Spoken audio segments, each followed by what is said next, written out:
श्रीमंत श्री शंकर देव। तो इस पाठ में हम उनके द्वारा रचित बौरगीत के विषय में पढ़ेंगे तथा बौरगीत के जो अर्थ है उनको जो हम समझेंगे। तो पहला जो है प्रस्तुत पद, ये शंकर देव जी द्वारा रचित स्तुति परक पद है। स्तुति परक यानी प्रार्थना परक पद है। इसमें उन्होंने अपने आराध्य कृष्ण की भक्ति भावना को दर्शाया है। हम सभी को पता है कि शंकर देव जी के आराध्य कौन थे? भगवान श्री कृष्ण थे। इनमें इन्होंने श्री कृष्ण के कई नामों का उल्लेख करते हुए इन बौरगीतों का सृजन किया है। तो वे श्रीमंत श्री शंकर देव जी कहते हैं, जय जय जादव जल निधिजा, धव धाता श्रुत मागा खिल गाता, स्मरण करे सिद्धि। जय हो उस यादव की जिसका माँ लक्ष्मी के साथ साथ अखिल विश्व वंदना करते हैं, जिनका नाम कानों में पड़ते ही या स्मरण मात्र से ही सिद्धि प्राप्त हो जाती है। यानी जल निधिजा मतलब माँ लक्ष्मी।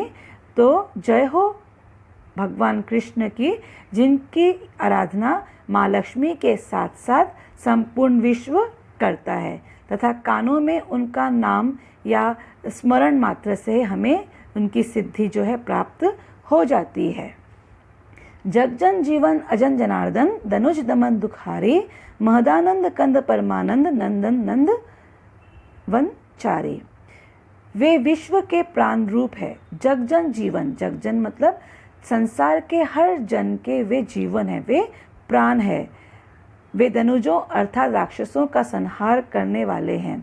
अजन जनार्दन, जनार्दन भगवान कृष्ण का और एक नाम है।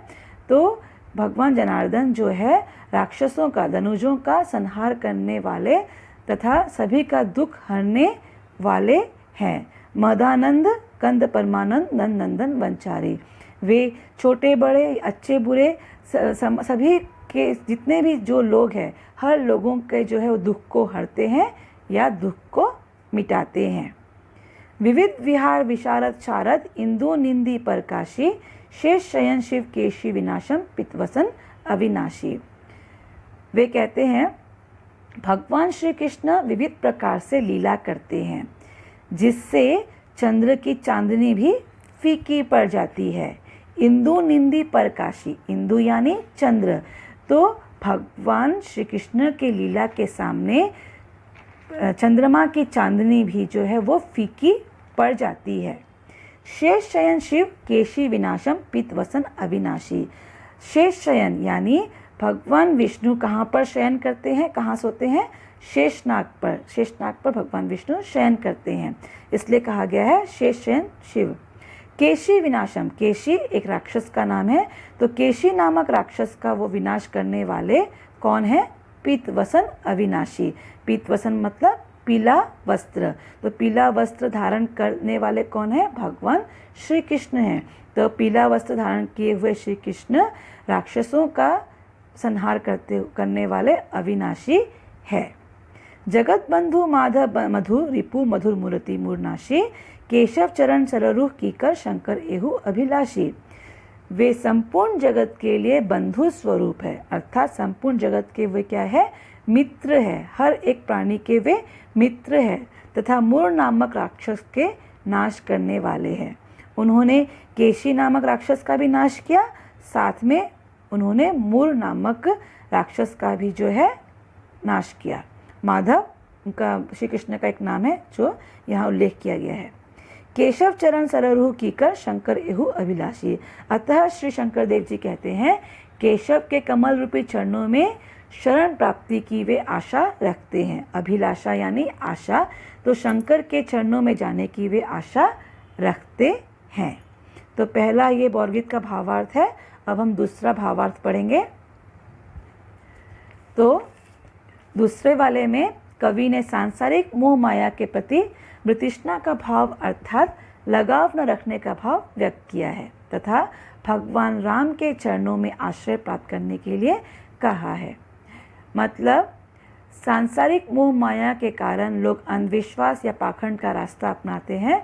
तो शंकर देव जी ने उन सब रास्तों से दूर ईश्वर की आराधना करने की कहते हैं, ईश्वर के आश्रय में जाने के लिए वे कहते हैं। नाही नाही रमया बिने ताप तारक कोई, परमानंद पद मकरंद सेवहु मन मोह। वे कहते हैं कि ईश्वर के बिना, रमया बिने अर्थात राम के बिना हमारी रक्षा कोई नहीं कर सकता। अतः हे मेरे मन, तू परमानंद के फूल रूपी चरण के प्रति अपना अनुराग व्यक्त कर, अर्थात ईश्वर की आराधना कर। तारक यानी रक्षा, तो राम के बिना हमारी रक्षा और कोई नहीं कर सकता, ईश्वर के बिना रक्षा हमारी कोई नहीं कर सकता। अतः हमें कहाँ जाना चाहिए? मकरंद रूपी पद, मतलब फूल रूपी जो चरण है भगवान के, ईश्वर के, उनके सेवा में हमें जाना चाहिए, ईश्वर की आराधना करनी चाहिए। तीर्थ व्रत तप जप याग योग भुकुति, मंत्र परम धर्म करम कारत नाही भुकुति।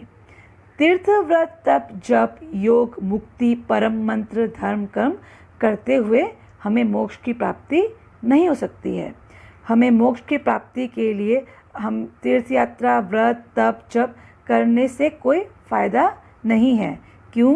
क्योंकि मातु पितु पत्नी तनय जनय सब मरना, चारहु धंध मानस अंध धरतु हरिचरण। क्योंकि माता पिता पत्नी पुत्र आदि सभी मरणशील है। मरणशील यानी इस संसार में जो आया है उन्हें एक ना एक दिन जाना ही है। अतः छोड़ो इन अंधविश्वासों को तथा हरि चरणों का आश्रय प्राप्त करो। अतः कवि इन अंधविश्वासों को, चारहु धंध अर्थात अंधविश्वासों को छोड़कर, वे मानस अंधविश्वासों को छोड़कर हरि चरणों में जाने के लिए कहते हैं, हरि के चरणों में आश्रय लेने के लिए कहते हैं। कृष्ण किंकर शंकर का, कृष्ण किंकर यानी कृष्ण भगवान के दास शंकर जी कहते हैं। तो शंकर भगवान जी अपने आप को श्री कृष्ण के दास के रूप में प्रकट करते हुए कहते हैं, विछुरी विषय कामा, राम चरणे लेहु शरण, जय गोविंदक नामा। आवश्यकता है सभी कामनाओं को त्याग करने की तथा जय गोविंद का नाम लेते हुए राम के शरण में जाने की। तो कृष्ण के दास शंकर देव जी कहते हैं कि अभी क्या आवश्यकता है? सभी कामनाओं को, सभी लालसाओं को, जो इच्छाएं जो हमारे मन है, उन सभी को, लालच को हमें त्याग देना चाहिए। त्याग देकर हमें किसके शरण में जाना चाहिए? भगवान श्री राम के चरण में या ईश्वर के शरण में हमें जाना चाहिए और गोविंद का नाम लेना चाहिए। ईश्वर भगवान श्री कृष्ण का और एक नाम क्या है? गोविंद। तो हमें हर लालसाओं को, अभिलाषाओं को, कामनाओं को, सबको त्याग करके हमें ईश्वर के चरणों में जाने के लिए कौन कहता है? भगवान कृष्ण के दास शंकर देव जी कहते हैं। तो इन पदों के द्वारा हमें यह ज्ञात होता है कि श्रीमंत श्री शंकर देव जी ने अपने को भगवान श्री कृष्ण के दास के रूप में व्यक्त किया है। तो इस प्रकार हमने इस पाठ से हम केवल गौरगीत तथा और उसके भावार्थों के बारे में हमने जाना। आप लोगों को समझ में आ गया होगा। इसको अच्छे से पढ़िए और तो और समझ में आ जाएगा। ओके, धन्यवाद।